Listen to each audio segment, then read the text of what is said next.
Bonjour les enfants, donc ce dimanche nous célébrerons une grande fête. C'est la solennité de Jésus-Christ, roi de l'univers.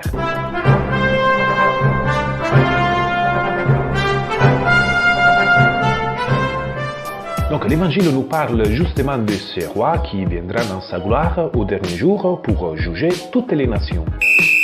Et à ce moment-là, il séparera les bons des mauvais, comme les bergers séparent les brebis des chèvres.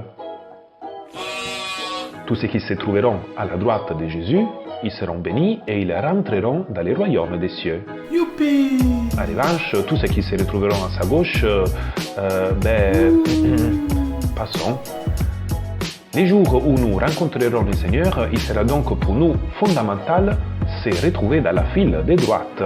Car on le sait, dans les carrefours de notre vie, la priorité est donnée toujours à ceux qui viennent de droite, n'est-ce pas? Mais alors, que devons-nous faire pour plaire au Seigneur afin qu'il nous regarde avec bienveillance et qu'il nous choisisse parmi les siens? Alors, inutile d'aller chez le coiffeur, de se maquiller ou de s'acheter un nouvel habit, de faire les yeux doux au Seigneur pour espérer de nous faire remarquer. Le problème en réalité, ce n'est pas que le Seigneur ne nous regarde pas, mais c'est plutôt l'inverse. C'est nous qui nous ne le trouvons pas attrayant aujourd'hui et on ne lui adresse même pas un regard furtif. Et oui, car Jésus n'est pas un roi comme ceux qu'on voit à la télé. Il n'est pas beau, il est pauvre, il est malade, affamé, assoiffé, il est nu, prisonnier. Il n'est même pas considéré comme quelqu'un de la famille, mais plutôt comme un étranger. Vous voyez, voilà notre roi. La question n'est pas alors si Jésus nous choisit, si nous sommes beaux et précieux à ses yeux, mais si nous aujourd'hui les choisissons. Si nous, aujourd'hui, posons notre regard sur lui, si nous les trouvons beaux.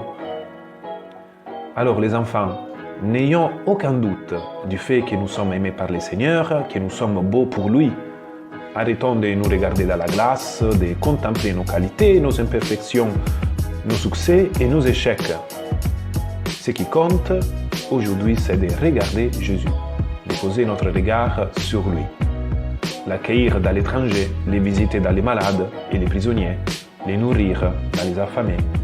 Autrement dit, ce qui compte, c'est d'aimer et d'aimer l'autre. Sans hésiter donc, préparons une place dans notre cœur au roi de l'univers qui vient.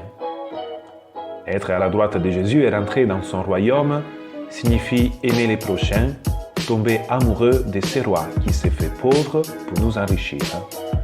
Finalement, une personne mal à droite est une personne qui ne sait pas aimer.